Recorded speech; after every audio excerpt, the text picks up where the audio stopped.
അപ്പോൾ ഇതാണ് MX Player Pro. Normal version ആയാലും കുഴപ്പമില്ല, പ്രോ ആയാലും കുഴപ്പമില്ല. തംബ്നെയിലിൽ കണ്ട പോലെ ഓരോ കാര്യത്തിനായി ഓരോ ആപ്ലിക്കേഷൻസ് ഉപയോഗിക്കുന്നതിന് പകരം ജസ്റ്റ് ഈ ഒരു ആപ്പ് വെച്ചിട്ട് തന്നെ നമുക്ക് ഒരുപാട് ഫീച്ചേഴ്സ് നമുക്ക് എന്താക്കാൻ പറ്റും, സാധ്യമാക്കാൻ പറ്റും. ഒന്നാമതായിട്ടുള്ളൊരു ഫീച്ചർ എന്ന് പറയുമ്പോൾ സെക്യൂരിറ്റിയാണ്. അതായത് പ്രൈവസി. നമ്മളെ ഫയൽസ്, ഫോട്ടോസ്, അങ്ങനത്തെ കാര്യങ്ങളൊക്കെ നമ്മൾ സൂക്ഷിച്ച് വെക്കാൻ വേണ്ടിയിട്ട്, മറ്റാരും കാണാതിരിക്കാനൊക്കെ വേണ്ടിയിട്ട് ഉപയോഗിക്കുന്ന ഒരു സംഭവം.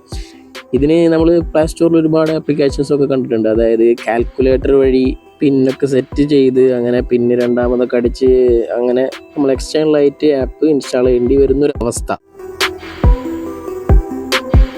രണ്ടാമത്തെ ഒരു ഫീച്ചർ എന്ന് പറയുമ്പോൾ 2019 കൈവിട്ടു പോയ എക്സെൻഡർ എന്ന ആപ്പിനെക്കാട്ടി ഉപരിയാണ് ഈ ഒരു ആപ്പിൻ്റെ പ്രത്യേകത എന്നുള്ളത്. കാരണം ഇതിൽ സിസ്റ്റം ആപ്സ് വരെ നമുക്ക് ഇൻക്ലൂഡ് ചെയ്ത് ഷെയർ ചെയ്യാൻ പറ്റും.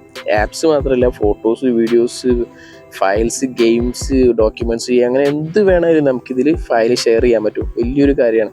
അതുമാത്രമല്ല PC, ജിയോ, iOS, ആൻഡ്രോയിഡ്, അങ്ങനെ ഇത്രയും അധികം ഡിവൈസുകളിലേക്ക് നമുക്ക് ഷെയർ ചെയ്യാൻ പറ്റും.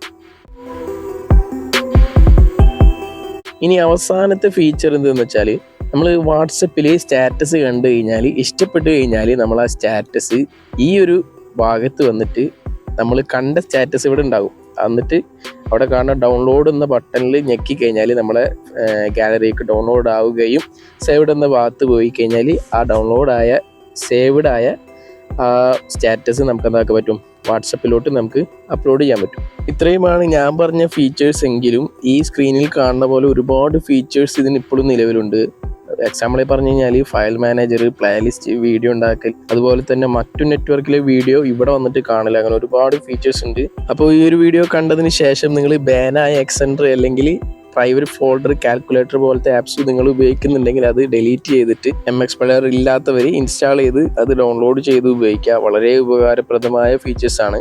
അപ്പോൾ ഈ ഒരു വീഡിയോ ഇഷ്ടമായെങ്കിൽ നിങ്ങൾ എന്താക്കുക, ലൈക്ക് ചെയ്യുക, ഷെയർ ചെയ്യുക, അതുപോലെ തന്നെ ചാനൽ ഒന്ന് സബ്സ്ക്രൈബ് ചെയ്ത് സപ്പോർട്ട് ചെയ്യുക. അപ്പോൾ ഗുഡ് ബൈ.